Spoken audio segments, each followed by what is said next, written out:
Hey, in this video, I'm going to talk about this new brand that I just launched, what I had to do in order to deconstruct my own thinking in order to launch a new thing, as well as the opportunities that are so fundamentally new in making stuff when you're a designer or artist or creator or whatever that might be. Hey, this is MVA Joshua. If this is the first time you're checking out one of my videos, thanks for watching. I hope you find it enjoyable. If you watch them regularly and you're not subscribed, please do so. I've recently launched a new brand called Elite Prestige Advisors, which is what we're going to talk about here for a minute. I also run the graphic design company, the MVA Studio, and I teach at Minneapolis College of Art and Design. And if you need anything, feedback or tips or something, leave me a message. Okay, so a while back, this summer actually, I went for my regular walk to Starbucks, and I saw this sign for some consultancy, and it was really pretentious. It was kind of a pun. It reminds me of when companies name themselves dumb stuff like Good Design Co. or whatever they do, Better Design Company, anything with a pun. It's terrible. I hate puns. I'm I don't know, Protestant purist or something. So I see this sign, and I was thinking about the idea of if you were wearing a shirt for this consultancy and how ridiculous it would be. And it reminded me of Prestige Worldwide, the company that Will Ferrell and John C. Reilly start in Step Brothers.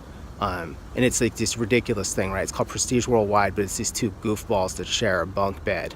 So on this walk, I just set about thinking of the most pretentious or out of control name that I could for a consultancy, eventually settling on Elite Prestige Advisors.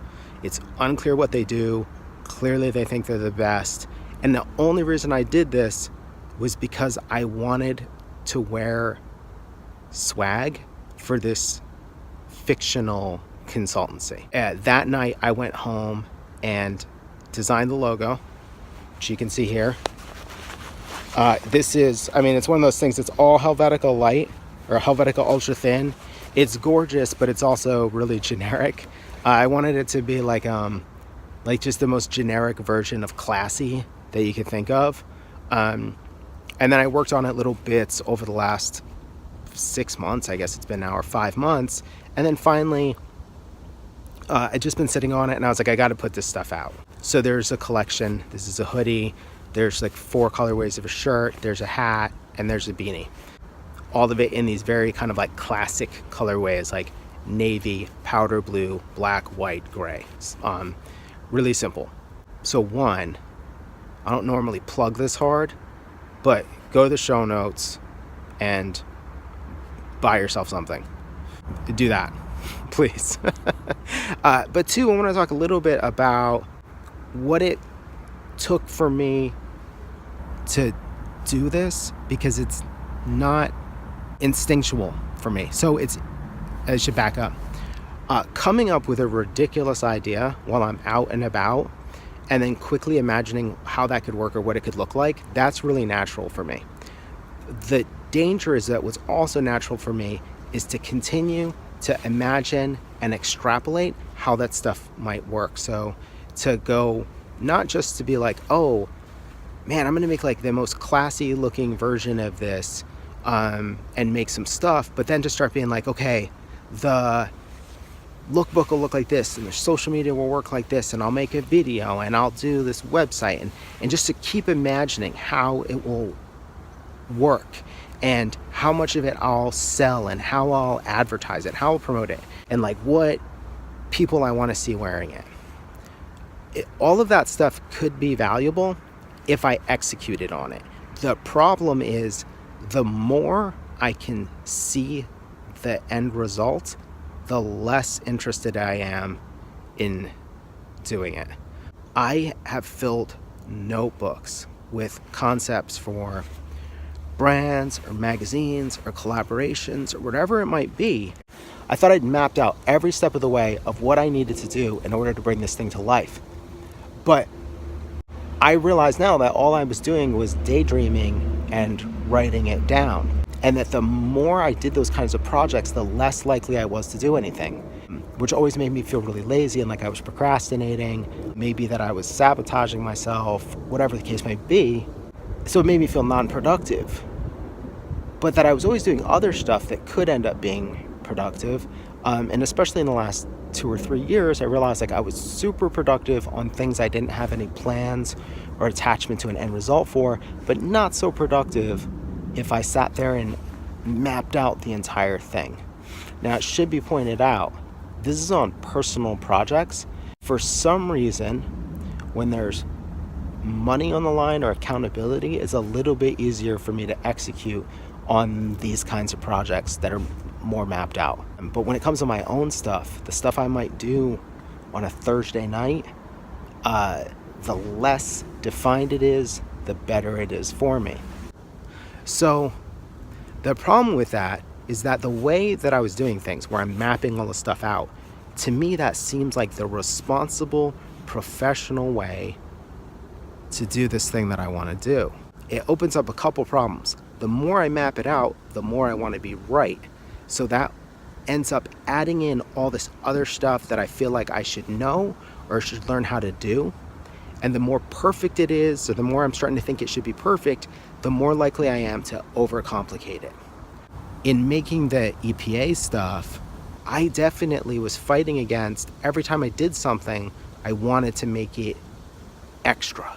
I wanted to go a little bit further. And it took a lot of restraint to be like, no, like the concept was normal company swag with a ridiculous name on it. That's all that needs to happen. The shirts don't need to be conceptual. They don't need to have illustrations. They don't need to go any further. Like, you have to stop at what that ideal was and just embrace it and kind of ride it out, which is like, I just am wired to overcomplicate stuff.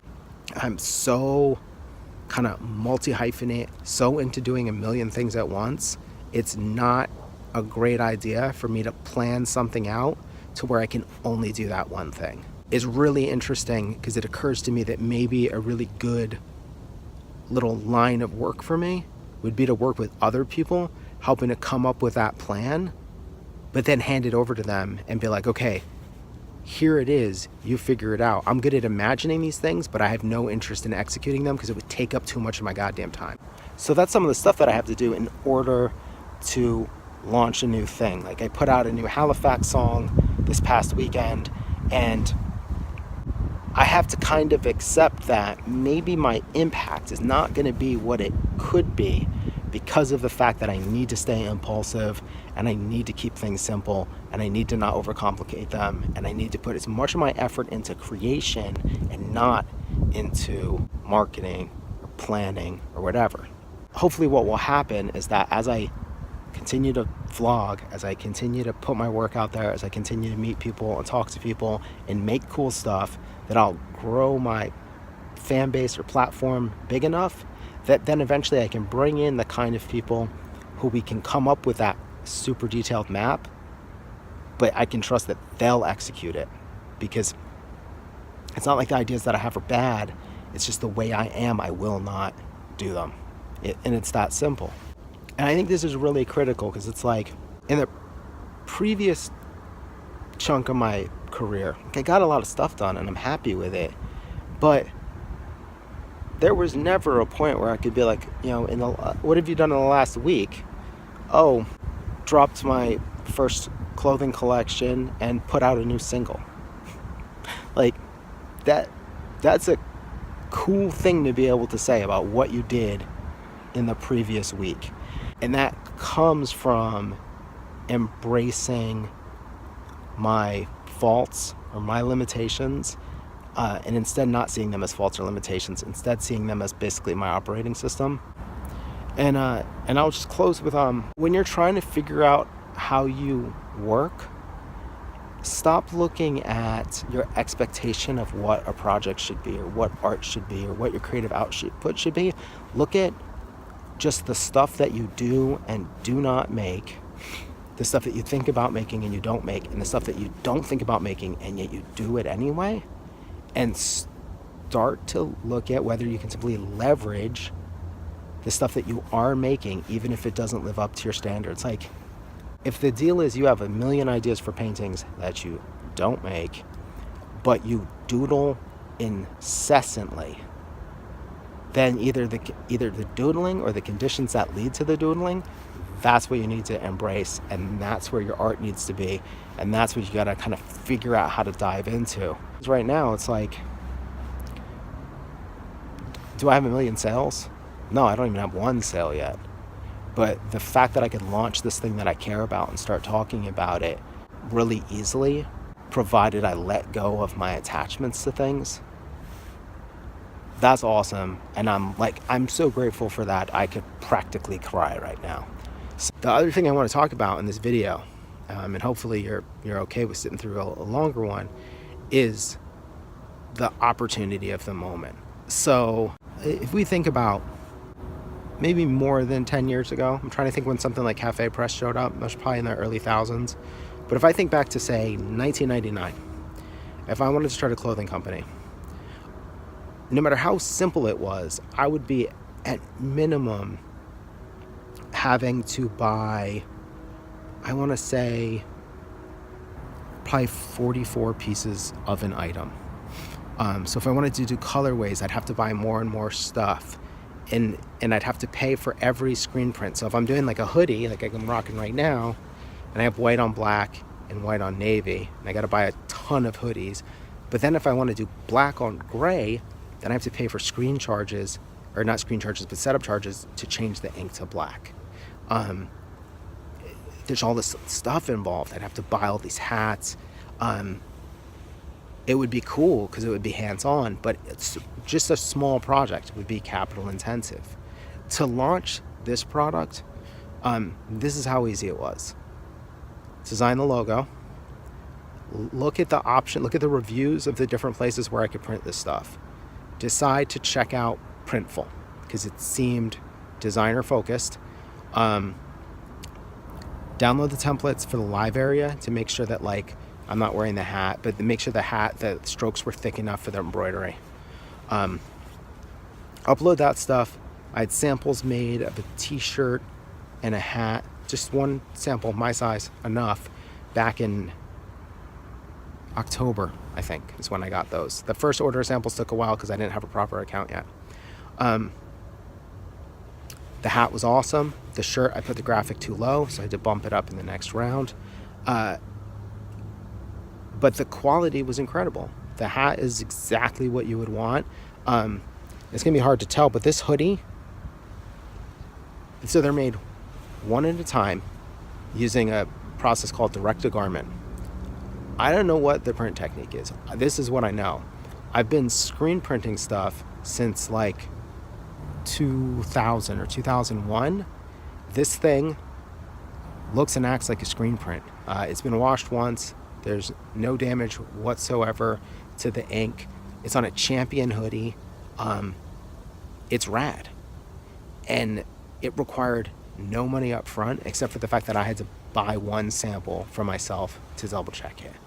I had to spend $10 to set up a big cartel account. The big cartel account is where you process the order, and then the back end is Printful that then prints everything and ships it. That opportunity is so ridiculous. It's hard to quantify. And if you're like in the age range that I am, like I was a participant in the hardcore scene in the 90s in particular.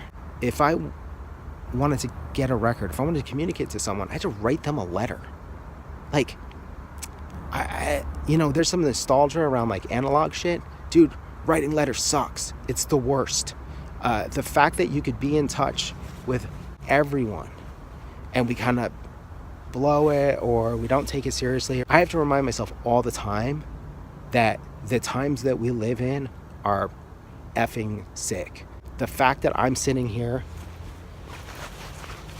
wearing a high quality thing that I made, that I did not have to go and spend God, hundreds of dollars just to get a handful of them made is a sick opportunity. And I think it's like the democratization of all these other media making tools. If you remember what it's like to have to print shirts and not be happy with all of the 44 or however many, or 48 or whatever you had made, and you're not taking advantage of these opportunities right now, it's insane. So that's just me being grateful, and also me telling you we live in these incredible times. Thanks a lot for watching. If you dig this stuff, please subscribe, please share with a friend, leave a comment, it means a lot.